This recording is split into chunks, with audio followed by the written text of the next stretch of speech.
जब सास ने खा ली हंसने वाली दवा। कुसुम अपनी बहू सुरभि और बेटे ऋतिक के साथ रहती थी। कुसुम के पति सुरेश काम के सिलसिले में अक्सर शहर से बाहर ही रहते थे। एक दिन वो अपने घर आए और कुसुम के लिए बहुत सारी दवा लेकर आए। भाग्यवान, कहाँ हो तुम? अरे आ गए आप।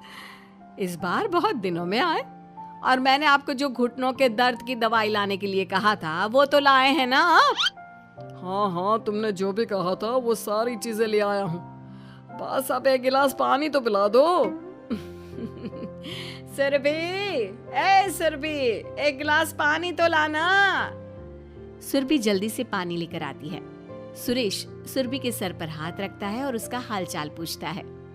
बहू, ये तुम्हारी सास के लिए मैं कुछ दवाई लाया था, तुम देख लो ये दवा। तुम्हारी सास तो है भुलक्कड़, किसी और दवाई की जगह कोई और दवाई खा लेगी तो लेने के देने पड़ जाएंगे। सुरेश एक एक करके सुरभि को दवाई बताने लगा। देखो, यह घुटने के दर्द की दवा है। यह घुटनों के दर्द के लिए मालिश का तेल है, रोज रात को मालिश करनी है इससे। ये बीपी की दवा और ये कमर दर्द की। एक दवाई की शीशी हाथ में लेकर कहते हैं, लेकिन ये दवाई किस चीज की है? लगता है मेडिकल वाले ने गलती से दे दिया। सुरेश कुछ दिन अपने घर वालों के साथ रहता है और फिर शहर से बाहर चला जाता है। सुरभि रोज अपनी सास को दवाई दे देती है, लेकिन एक दिन वो घर के काम में बहुत व्यस्त होती है और अपनी सास को दवाई देना भूल जाती है। लगता है सुरभि को आज बहुत ज्यादा काम है। चलो कोई बात नहीं, मैं खुद ही दवा ले लेती हूँ। अरे वाह, ये दवाई तो बहुत स्वादिष्ट है, थोड़ी सी और पी लेती हूँ। इस तरह कुसुम थोड़ी थोड़ी करके हंसने वाली दवाई की पूरी बोतल ही पी लेती है। माँ जी, आज मेरे मायके वाले आ रहे हैं, भैया का फोन आया था। क्या कहा, मायके वाले? अरे तो तू यहाँ क्यों खड़ी है? खाने में कुछ अच्छा सा बना ले। माँ जी, आप इतना हंस क्यों रही हो? आप मेरे मायके वालों का मजाक तो नहीं बना रही हो ना? नहीं नहीं नहीं, मैं कहाँ मजाक बना रही हूँ। मैं तो बस बता रही हूँ। माँ जी, आप झूठ भी बोलती हैं। आप अभी तो हंस रही थी। कुसुम हंसती ही रहती है। सुरभि वहां से चली जाती है और खाने की तैयारी में लग जाती है। थोड़ी देर बाद सुरभि का भाई और सुरभि की माँ आते हैं। कुसुम उन्हें अंदर बिठाती है और अपनी सास को बुला लाती है। समधन जी, कैसी हैं आप?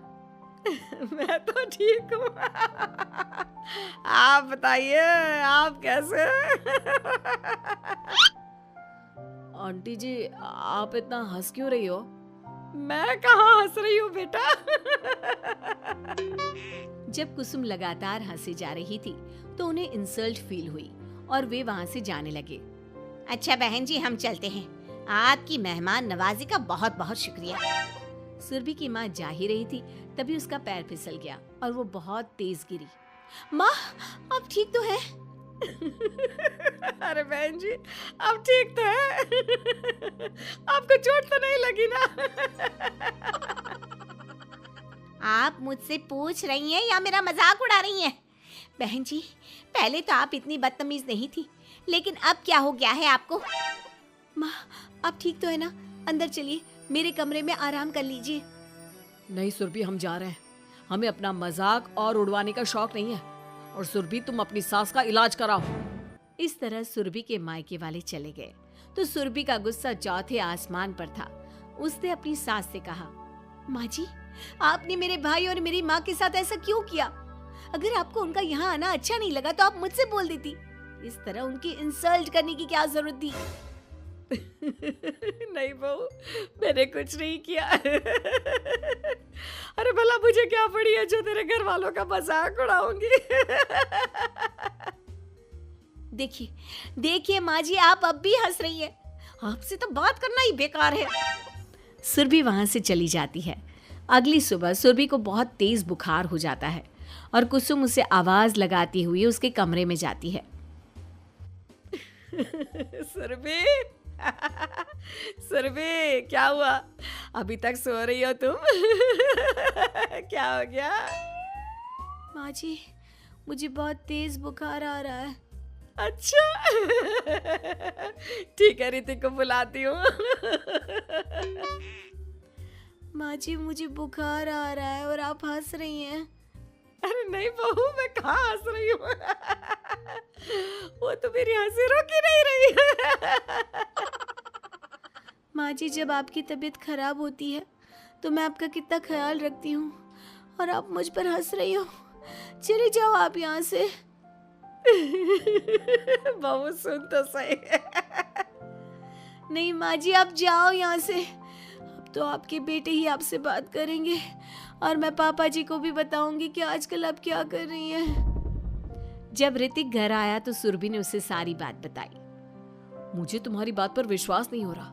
माँ तो तुमसे बहुत प्यार करती है, फिर वो तुम्हारा और तुम्हारे घर वालों का मजाक क्यों उड़ाएंगी? खैर अभी छोड़ो इस बात को, अभी तो तुम मेरे साथ चलो, तुम्हारी दवाई ले आते हैं। कुछ दिन में सुरभि ठीक हो गई। एक दिन ऋतिक को पता चला कि उसके मौसी के बेटे राहुल की तबीयत बहुत खराब है, तो वो अपनी माँ और पत्नी को लेकर हॉस्पिटल पहुंचा।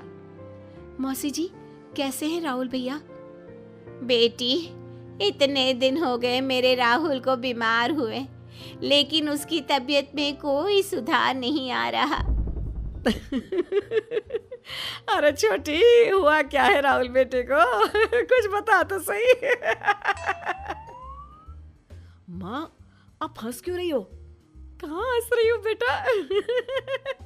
मैं तो अपनी बहन के बेटे के लिए परेशान हूँ। माँ, ये क्या तरीका है? रहने दे बेटा, ये तो मैंने सुना था कि मुसीबत में साया भी साथ छोड़कर चला जाता है। आज मैंने देख भी लिया। अरे नहीं बहन, मैंने ऋतिक और राहुल में ना कभी कोई फर्क नहीं किया। फर्क तो दिख रहा है कुसुम दीदी। अगर आपकी बेटे की तबीयत खराब होती तो आप ऐसे हंसती क्या?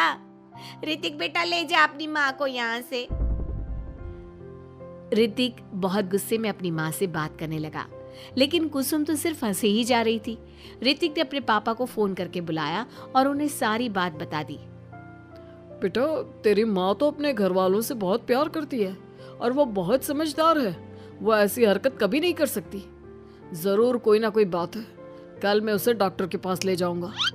शाम को खाना खाने के बाद सुरभि कुसुम को दवाई देने के लिए गई तो उसने देखा कि दवाई की वो बोतल तो बिल्कुल खाली थी जो सुरेश गलती से ले आया था। सुरभि ने वो बोतल सबको दिखाई। अरे, ये दवाई तो गलती से आ गई थी और मुझे तो पता भी नहीं कि ये किस मर्ज की दवाई है। कुसुम, क्या तुमने ये दवाई पी थी? हाँ जी, एक दिन जब वो काम में लगी थी ना, तो मैंने ये दवाई पी कर देखी थी। मुझे दवाई बहुत स्वादिष्ट लगी तो मैंने सारी पी ली। माँ, आपको दवाई स्वादिष्ट लगी? अरे आप भी बच्चों जैसी बात करती हो। ऐसे कोई भी दवाई नहीं पीनी चाहिए, इससे कोई बड़ा नुकसान भी हो सकता है। मैं अभी डॉक्टर से पूछ कर आता हूँ। ऋतिक डॉक्टर के पास गया और कुछ देर में वापस घर आकर सबको बताया। माँ ने जो ये दवाई खाई है ना, ये हंसने वाली दवाई है और माँ ने एक साथ बहुत मात्रा में दवाई खाई है, तो इसका असर थोड़े समय तक तो रहेगा। उसके बाद माँ बिल्कुल ठीक हो जाएगी। अच्छा हुआ जो तू डॉक्टर से पूछ कर आया, नहीं तो हंसते हंसते मेरा पेट ही दुख गया है। तुम जब तक पूरी तरह ठीक नहीं हो जाती घर पर ही रहना, और घर पर कोई मेहमान आए तो उससे बात मत करना। आप ठीक कह रहे हो, मैं ऐसा ही करूंगी। अब मैं बिल्कुल हंसूंगी। कुसुम की बात सुनकर सभी हंस पड़े।